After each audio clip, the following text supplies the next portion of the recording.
niggas just can't tell. We finna raise hell, cause y'all niggas been snoozing. Spitting the truth, yet there's something sinister to it. Talking to new, acknowledge that this shit is exclusive. That shit's in the loop. Welcome to 734Games, and this is your host, Tom. And today we are talking about single player versus multiplayer in the space of PC gaming and console gaming. And let's face it, PC and console are two different sets. They obviously have a lot of similarities nowadays, especially since the consoles are basically, slimmed down PCs. They're consumer PCs. And you have people like Amy Hennig. She was one of the ladies who worked on Uncharted. She says that single player games are not sustainable at the current price points. So she's saying that the price of a single player game is going to have to go up. Now, it's interesting because you see the trend right now is definitely toward multiplayer. And why is that? Why is the industry pushing multiplayer? I mean, you look at the sales of the Xbox One, which Xbox One pushed games as a service. Last year they said we're going to push games as a service. They didn't release any single player games except for maybe I think last year they released Super Lucky's Tale. But anyway, they pushed games as a service. And their sales, I mean, like the last year, what would they? I think they sold like 5 million units, and the PlayStation 4 sold 20. So it's interesting to look at sales and consoles. Now, in the PC space, I think that definitely games as a service are probably a lot more profitable, and in the console space, if you're lucky enough to make a game that does well. The only problem with games as a service is for every game that does well, for every Overwatch, there's a Battleborn or any other, or a Firefall or another game or a Ghost in the Shell that does terrible. So for every game that is successful in that space, there's another one that does terrible. Although there is a correlation in brand recognition and success in that market. Like, I'm sure Fallout 76 is going to be great. Now, I know Call of Duty Black Ops 4 has brand recognition, but a lot of people don't like the change. And I'm kind of in that camp. And when I look at, like, okay, Microsoft has pushed games as a service, and as of May, lifetime sales of the PlayStation 4 were at what, 77 million, the Xbox One 37 million, and the Switch, which only came out this last year, was already at 16 million. Now, what's the difference? What's one main difference between the Switch and the PlayStation 4 and the Xbox One? Well, the PlayStation 4 and the Switch have single player games. So it's my conclusion. I mean, maybe you could say that I'm wrong. I hope you can start a dialogue if you believe this is wrong. But it seems to me that consoles with single player exclusives do better. It's like console gamers. And when I look at the multiplayer, like when it comes to me in multiplayer games, if I have a choice of playing a multiplayer game on a PC or a console, I choose the PC. It's like Warframe is on the consoles, and it's on it's on my PC, but I've got it on the PC. I just enjoy it that much. And I played it for a while on the consoles, but when I played it on the PC, I was like, wow, this is a huge step. And I think that most serious multiplayer gamers are playing on PC.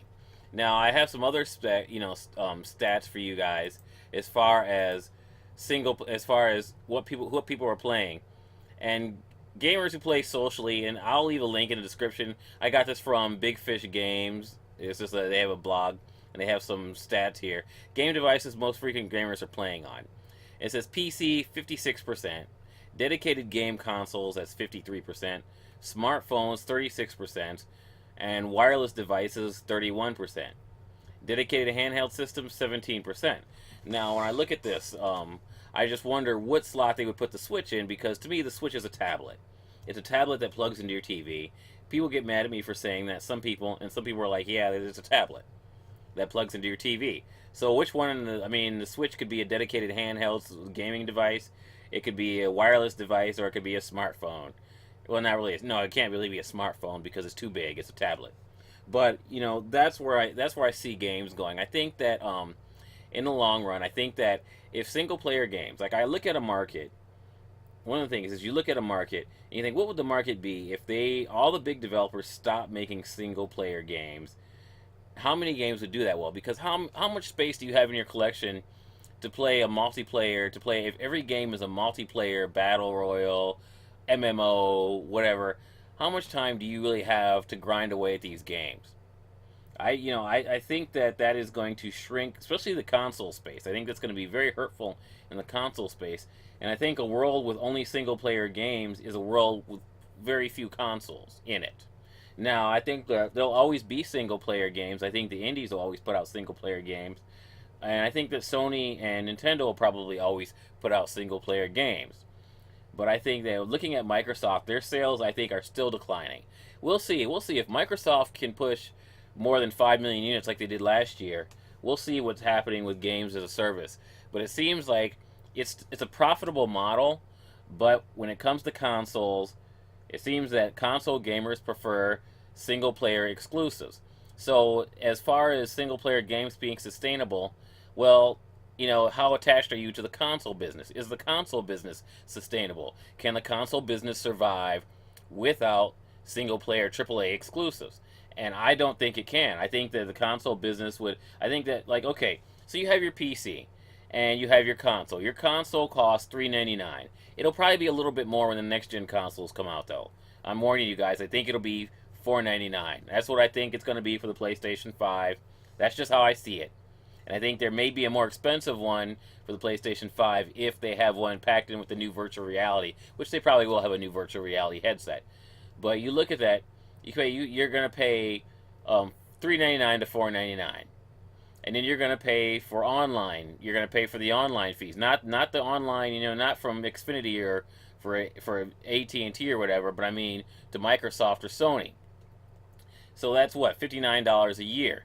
Now for an entry level PC, it's probably around, I would say, $699, $700 for entry level to $1,000.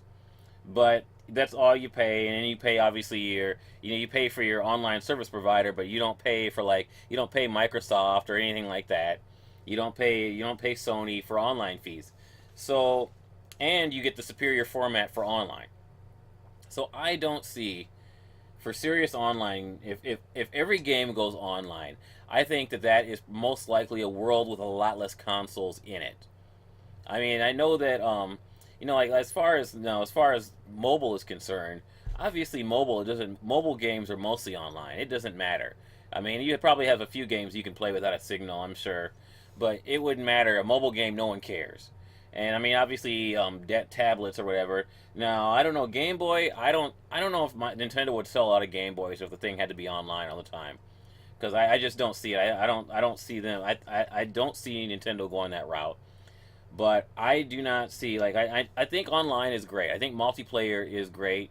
But I think that one of the main pushes behind multiplayer is just profit from these companies. They want to be able to sell you loot boxes and do all this other weird, sell you DLC, sell you a pass where you have to buy the game with the pass, and then you can't buy the map packs separately like Black Ops 4.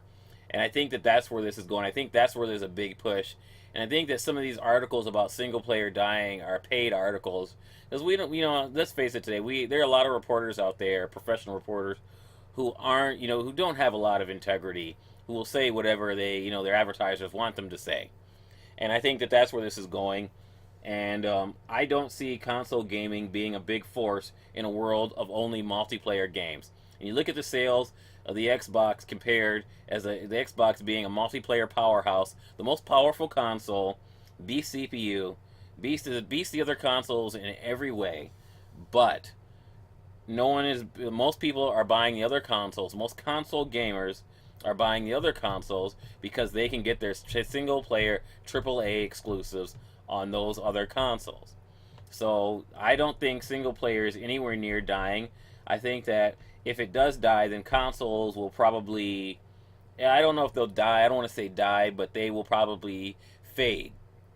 And it'll be interesting to see what the new boys come in with it, because Google's coming out with a console, and that'll be interesting. And I know theirs is basically based around services, and that'll be an interesting tell. We'll get to see if Google's Yeti console does terrible, just as bad as the Xbox One, selling all multiplayer online games. And Atari's console comes out and has single player games.